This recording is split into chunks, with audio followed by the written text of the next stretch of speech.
Hey runners. Now, here's some tips about raising money for charity. And I know there's a cost of living crisis around, and I don't have lots of money to splash out on, you know, raising lots of money for charity. And I know a lot of my family and friends don't have either.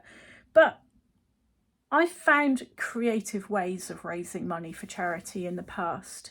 The first thing you need to do is you need to let people know that you are taking part in an event, Bath Half Marathon, and you are raising money for a charity, in this case Bath Rugby Foundation, and why you're doing that.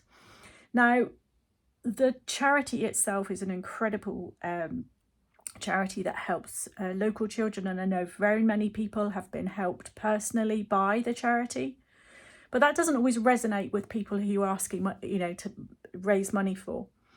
So just going back to the sort of personal reason why you're doing it, I think if you say to people, look, I'm raising money for this charity and I'm doing this challenge for myself, please could you help me out? Because actually all of the times that I've raised money for charity in a race, when things have got tough, either in training or on the day itself, I've gone back to that thought process of, well, my mum sponsored me 20 quid for this and I'm not going to let her down, and my friends raised money. And also as well, when I was finding that I couldn't raise enough money for the charity, what I did was I sold lots of things on Vinted and eBay. I had a good clear out of my old running kit. They're still perfectly decent and I sold quite a lot of it there. And I did lots of little bits and pieces, like in my running club, we did a lucky dip and I raised money for a charity through my club. That wasn't for me personally. But there's lots and lots of different ways. I had a coin jar, and I've still got it actually, where I had any spare coins I had in my pocket or my purse. I know we don't get a lot of cash these days, but I put it all in that pot.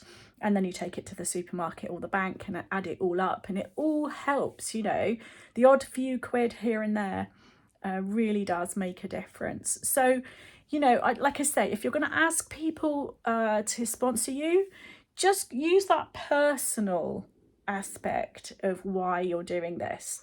And, even if people sponsor you £5, it's still a real benefit to the charity. One of my favourite ones for someone who raised money was they said, their friends at work, they said, right, I am going to listen to a playlist when I'm running this half marathon.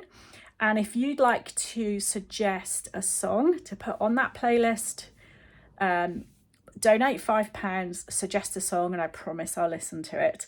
And he said his friends at work were sponsoring him, and they put things like the Birdie song, things that were really annoying. So just a funny little thing.